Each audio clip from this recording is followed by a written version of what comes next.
ఏంటంటే సంతోషమే నిజతత్వము. నిజతత్వాన్ని నువ్వు వెతకటం తప్పు కాదు.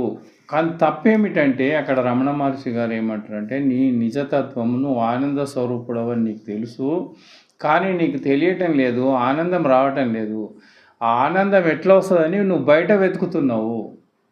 బయట ఇంకా పుణ్యక్షేత్రాలు కానీ, గుళ్ళు గోపురాలు, ఇంకా సంథింగ్ ఎక్కడెక్కడనో నువ్వు నీ నిజ స్వరూపాన్ని, నువ్వు నీ ఆనందాన్ని బయట దొరుకుతుందని వెతుకుతున్నావు. రమణ మహర్షి ఏమంటున్నంటే, నీ నిజ స్వరూపము, నీ ఆనందము, నీ సత్స్వరూపము అది బయట లేదు, లోపట ఉంది. బయట తిరిగితే దొరకది. బయట తిరిగితే దాని ఫలితం దానికే వస్తుంది. కానీ నీ నిజతత్వము, నీ ఆనందమయము దొరకాలంటే అది ఇన్నర్గా వెళ్ళాలి. నీ లోపటే ఉంది. నువ్వు బయట వెతుకుతున్నావు కాబట్టి అది దొరకటం లేదు. అది తాత్కాలికమైనటువంటి సుఖమే తప్ప శాశ్వతమైనటువంటి ఆనందము బయట లేదు. అది ఎక్కడుంది? నీ లోపటినే నువ్వు ప్రయాణించాలి అని ఇక్కడ మనకు రమణ మహర్షి గారు చెప్తున్నారు. అంటే చాలామంది అనొచ్చు, బయట కూడా లేవా, పెద్ద పెద్ద పుణ్యక్షేత్రాలు ఉన్నాయి, ఇంకా పెద్ద పెద్దవి ఉన్నాయి, అక్కడ తిరిగితే దొరుకుతుంది కదా అని.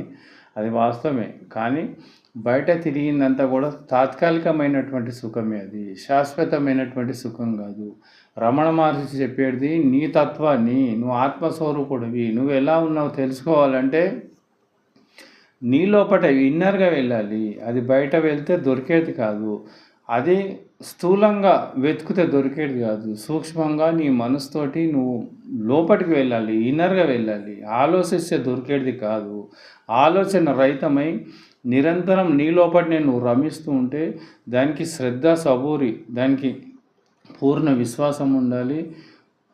ఎంత సమయంనే బట్టాలి, ఓపిక నీలో ఉన్నప్పుడు నీ లోపల నువ్వు ప్రయాణిస్తుంటే నీ నిజతత్వము, నువ్వు ఆ ఆనందాన్ని నువ్వు తెలుసుకుంటావు, శాశ్వతుడు అవుతావు అనే ఒక మనకు రమణ మహర్షి గారు ఇక్కడ మనకు చెప్పడం జరుగుతుంది అన్నట్టు. అంటే బయట వెతుకుతే ఒక ఫలితం వస్తుంది. స్థూల కళ్ళతోటి, స్థూల శరీరంతో తిరిగి ఆ మనసుతోటి ఆలోచించి తిరుగుతుంటే ఒక ఫలితం వస్తుంటుంది.